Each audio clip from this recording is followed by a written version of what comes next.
जी पापा भूख लगत कैसे के अंग जा कर बोझ आगे आगे जैतो बेटी धेनु गैया जे कर पाछे तीन भैया आगे आगे जैतो बेटी धेनु गैया जे कर पाछे सारे भैया बेटी दूधावा पिलाई बेटी अंग जा करत वैसा ही अंग जा करत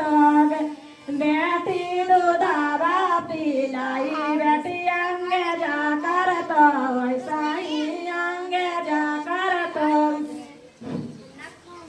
काय जी ना